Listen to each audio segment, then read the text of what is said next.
I am here with Chase Salisbury, one of the newest agents at the Sims Real Estate Group. As you notice, we are knee deep in the war room. There's stuff everywhere on this table. I love it. It's a sign of productivity if you've got half-eaten food and folders everywhere. So Chase and I actually just sat through a live call with the client. And it was your typical sign call, right? I want to get in, want to see the property. And Chase got a really, so what we did is we actually listened to the call together. And we just kind of want to debrief the call and just kind of share some feedback. So maybe you can kind of run down. So what just happened? Absolutely, Joe. So first of all, we connected. I got a smoke screen from this client. Essentially, they're looking for a house down South Island. I know a little bit about them. I know that they haven't started the finance process. This was all discovered during a couple text messages before the call. Then, of course, wanted to make the call, set the appointment. And then when I made the phone call with her, she said that she was busy doing some teaching right now and she would need to give me a call back. And at that point in time, I needed to basically give her a task or get her more involved if she is in fact actually doing some teaching right now. It wasn't a true smoke screen. So yeah, so we got hit with the smoke screen. We got hit with the smoke screen, man. So how well do you think you did navigating that smoke screen? I got her opened up in the very beginning, but I think that I needed to give her a task or some sort of keep her engaged in the next little while until I do hear back from her. And if I don't, I'll be able to figure that out when she's, not texting me back, or, he gave me a good piece of advice and say, hey, look, while I have you on the phone, because she did pick up when she's at work. She did. Her thing. She did.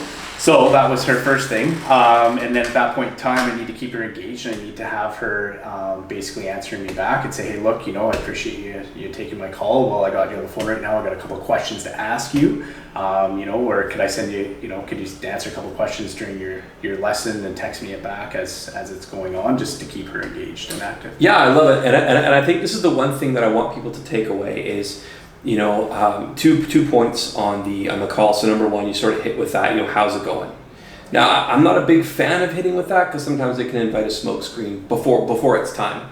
But in this case, she would just hit you with that level of enthusiasm. She was like, I'm amazing. Yeah, you're right. I signed up on the site. Yeah, I want to see that house. And as soon as you got into that line of questioning, well, Chase, I'm actually just teaching a lesson right now. And I think that as we're sort of debriefing it, we're talking about what could have been done differently, because I'm a firm believer that nothing's ever perfect. I think your call was very directionally correct. The only thing that I would have added, as soon as she was like, hey, I'm in a lesson, I would have said, oh, thank you so much for letting me know. I totally get it. I'm bugging you on a Thursday afternoon, but I'll tell you what. I see you're able to answer the phone during the lesson. Let me send you a couple quick text messages. Are you able to hit me back with some one-word responses so that I can be a little bit more prepared when we connect at, let's say, 3 o'clock? No. Okay, I'll tell you what. I'll call you back at 4 then. Sure. Right? Then you'd actually be armed with a little bit more than what you've got now going in. But what you got going for you is that level of enthusiasm. Because like Chase, when you do talk to people, you're a very engaging, exciting person to talk to. So run with that, man. You did get hit with the smoke screen. It did hang you up.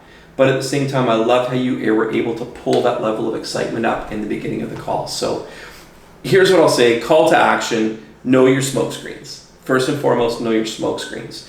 But I think even more important than that is have an environment where you can sit and collaborate. New agent, existing agent. One of my favorite things to do is actually sit with people like Chase. I learn from Chase every single time we sit together. So I enjoy listening into the calls because it pushes us both to be a little bit better. So challenge yourself.